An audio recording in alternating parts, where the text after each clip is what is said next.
There are very few gaming franchises that can be categorized as creating a genre.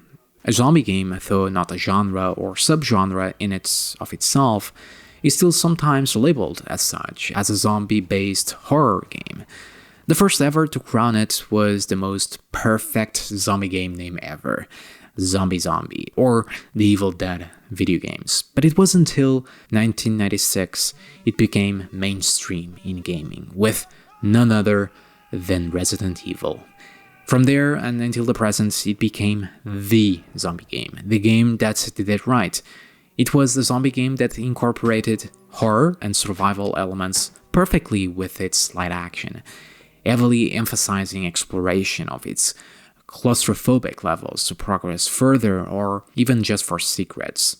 That is until 2009, when a turn to a more action-based style was made with Resident Evil 5.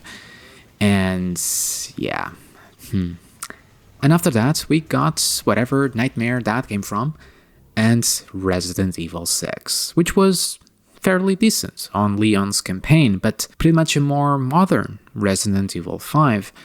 Regardless of criticisms towards the series and these newer titles and all its changes, it was still popular as ever, but the fundamentals of Resident Evil, what made Resident Evil, was fading into nothingness. Until... Hey, we gotta get the fuck out of here. Now first you need to tell me what you're doing out here alone in the middle of the night. Me? What about you? No, it's my job. Won't you do your job and tell me? Answer my questions. You're not gonna believe me if I told you. Try me. Hey, put that door back. Put that door back. Wait! Resident Evil is back. Resident Evil 7 took us on a strange journey as Ethan, on his search for his lost girlfriend, Mia, to a seemingly abandoned plantation or farmhouse, not only bringing what made Resident Evil great back to the forefront, but also dig Capcom from its metaphorical grave.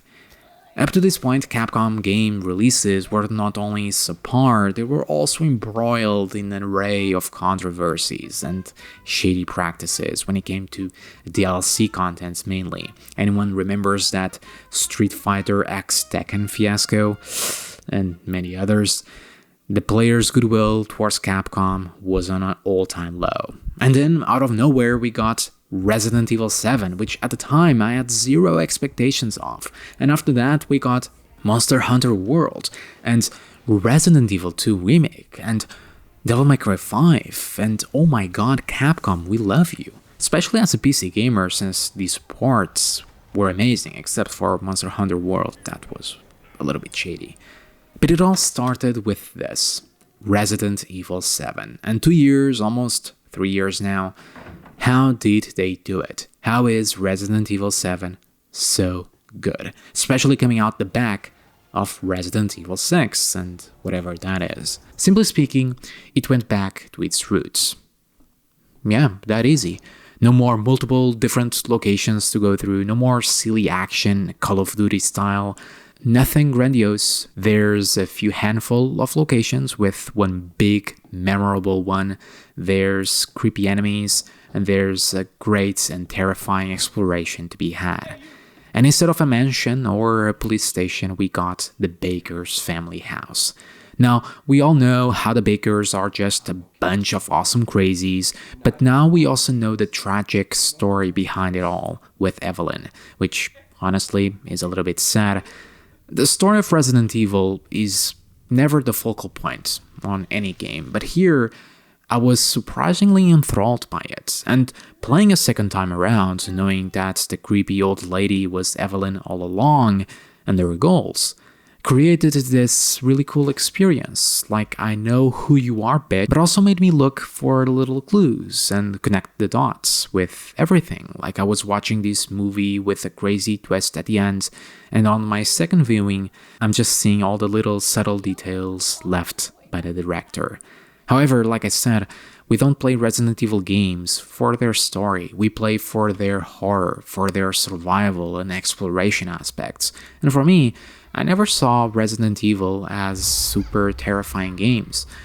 I mean, sure, the first 1 hour is terrifying and awesome, with Mia chasing you around, cutting off your hand, and then pouring alcohol or whatever it is on it, and you just good.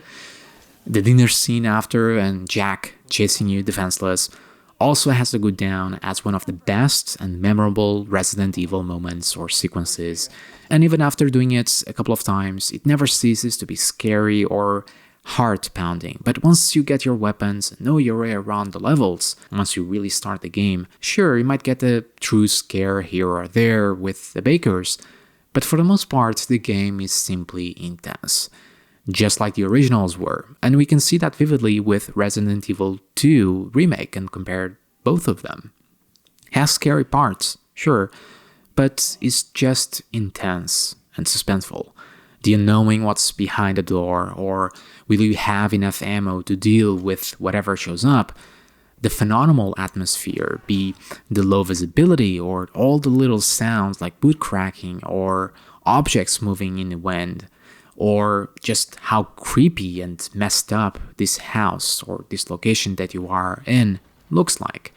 It gets on your nerves and keeps you not only immersed, but also tense, grabbing your mouse or your controller like it's the most precious thing that you have, and completely forgetting about the real world around you. The first-person perspective enhances this design philosophy even further, and though I love my third-person Resident Evil games, the first person really makes it special by making it more personal and more immersive. It makes everything more heightened. The fact that you cannot see what's behind you or what's next to you due to the nature of being in first person adds a whole lot more than a third-person camera, no matter how tight it is. Good.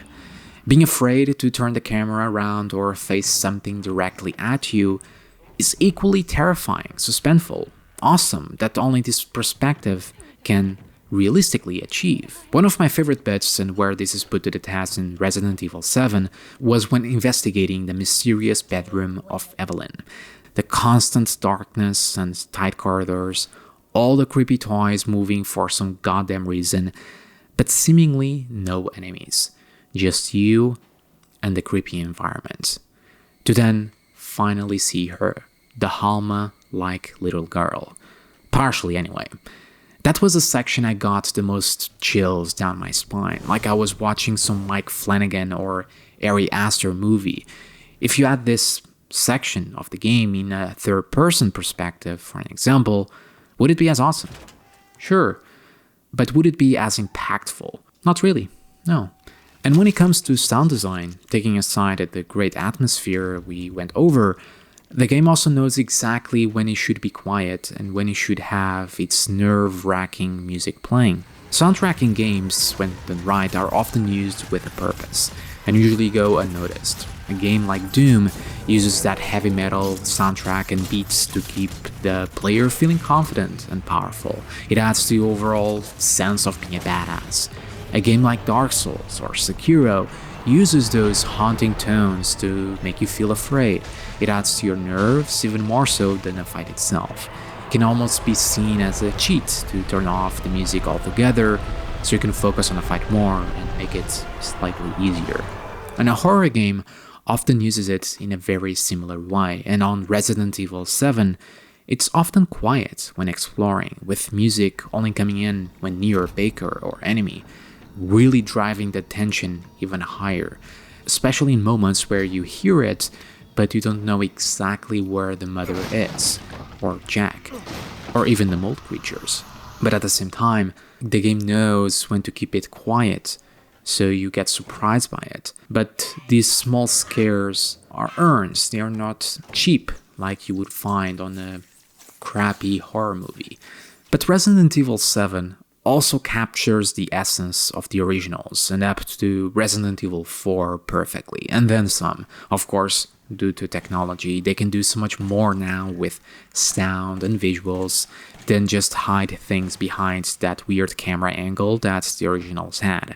But one aspect where the game shines, where it draws most of its suspenseful and anxiety-inducing moments, it's on the bakers. Of course, based on the nemesis foe of Resident Evil 3 or even the Tyrant or Mr. X from the second one.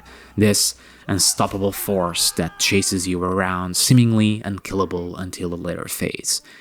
Jack was intimidating, sure, and likely the most iconic, especially in the first few hours, and goddamn, that voice acting was just on point.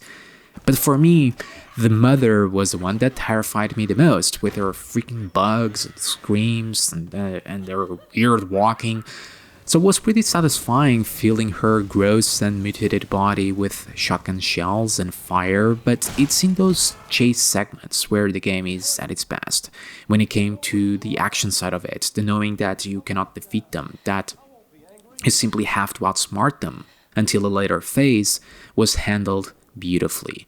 And sure, just like the Tyrants, running usually gets the job done, and repeating the game, it feels like running as long as you have a place to run to, feels a little too OP and kind of makes the game a little inconsequential, like you are almost breaking it. As most mold enemies, for an example, you can outrun easily, so when you break that barrier, some of the tension is lessened. But with the Bakers, you still got that eerie dialogue, the crazy shit they do and all the sounds and the soundtrack to make it compelling, and the fact that if they caught you, it's pretty much game over. All of this adds a true sense of threat. Now, speaking of the mold creatures, I didn't like them. Call me a zombie lover, but I preferred the zombies. The reason I don't like the mold creatures, though story-wise they make more sense, is just that they're not as interesting or compelling to shoot at. With zombies, you have the headshot mechanic. You can shoot their legs or other parts of their body to slow them down. But here, they're just monsters, so they're simply not as interesting to me. Sure, they can be intimidating, but they miss that thing, that special and magical effect that only zombies bring in a Resident Evil game. Their iconic sounds and behavior that the mold creatures simply cannot replicate. Now, the grotesque mutations of the Bakers, now that's a different story. Those can be terrifying, but also a little bit over the top, like the last boss, Evelyn. The other big creatures, I think they were handled fairly well, like the Mother or Jack. But Evelyn, I think, went a little bit overboard, and Resident Evil games often do that. The second did the same in adding this crazy and over-the-top last boss, especially on those later phases that you can unlock. And it was cool, but at the same time, gameplay-wise, it felt out of place. Up to that point, the game was pretty precise in the combat, save bullets and go for soft and weak spots, or run away and survive. A classic Resident Evil decisions, but on Evelyn was just spray it like there's no tomorrow. Other boss battles were not super impressive either. Like I said, it's what you expect from a Resident Evil game. The most interesting one was the first fight you have with Jack, right at the beginning of the game, where you have to use the car and you run over him. That was pretty cool because you have these scripted sequences. But when they are a normal boss fight, like the ones you have later on, they're usually a bit clunky and always have the gimmick of shooting a soft spot. So the game was at its best when you were avoiding bosses, not fighting them all together, which is kind of ironic, or just when you are exploring each and every room of these levels, which brings us to exactly that, level design. Resident Evil games weren't just a zombie game to me. They were also really intricate games when it came to their levels. They presented interesting puzzles, challenges, and deep exploration when dealing with the environment in order for you to escape, and Resident Evil 7 brought that back to the forefront, be whatever section of this creepy farmhouse. Levels were always interesting and complex, and most important of all, satisfying. Working through the puzzles or just out and about exploring this horrifying house to find out what you need to progress further, it invoked a true sense of progression, that you deserved each and everything that you got or accomplished. The game wasn't holding your hand, it was simply giving you clues, be in dialogue or little notes in the environment.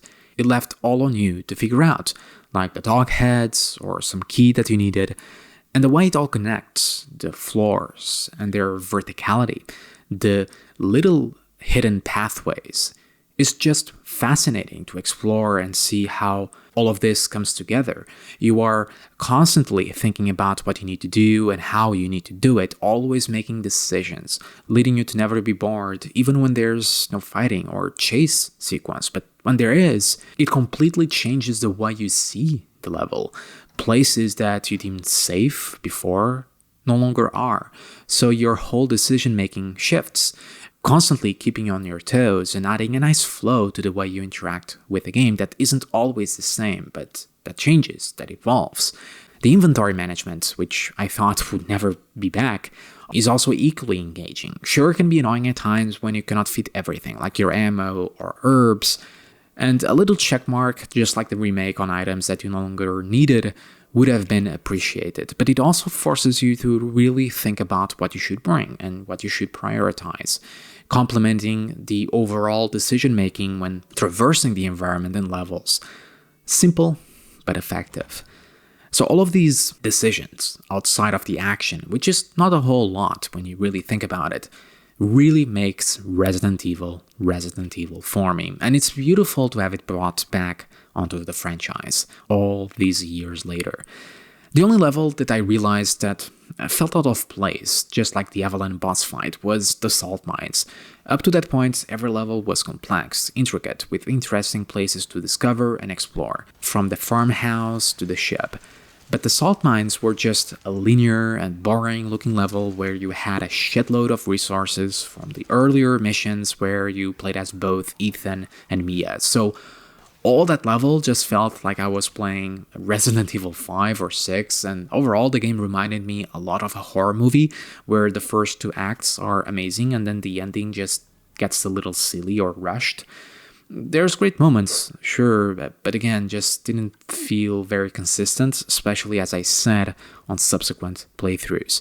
Story-wise, the game also ends on a cliffhanger, but also ties in with other Resident Evil games, or the universe, if you will, by bringing Chris and the good boy Umbrella to clean up the mess, that then eventually ties in with the DLCs Not a Hero, which is fairly decent, pretty action-packed, and develops the salt mine level to be a little bit more interesting, and finishes off the other member of the Baker family, Lucas, which weirdly gets forgotten in the main game. I was actually pretty confused the first time around, and the game didn't make it entirely clear that we didn't get rid of Lucas. And here you also find some neat gameplay ideas like the more powerful mold creatures. Nothing new, but new to the Resident Evil 7 game. But for the most part, is an action-focused DLC with nothing that really stands out, just the fact that it is cool that we can play as Chris again. End of Zoe though, that's a different story entirely.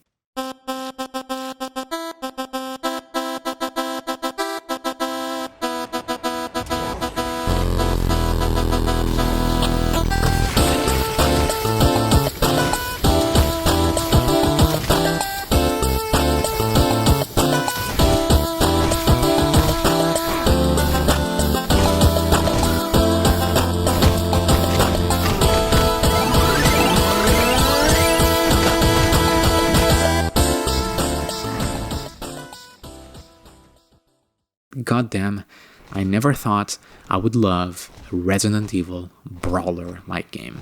Like, Jesus, this was awesome.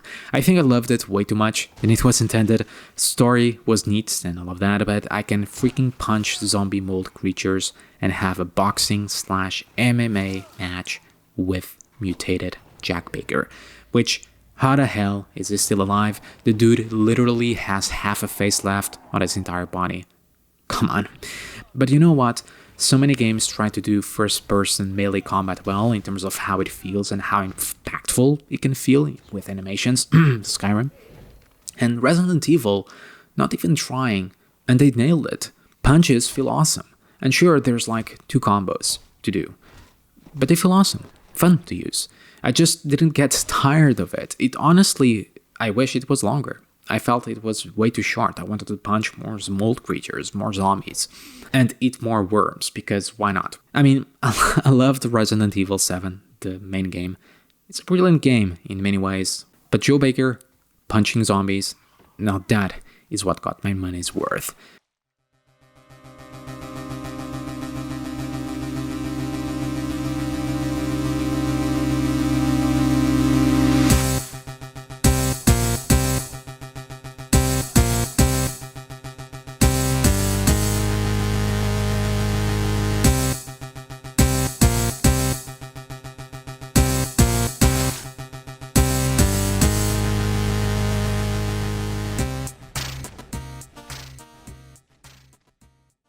Ultimately, yeah, I really needed to do that.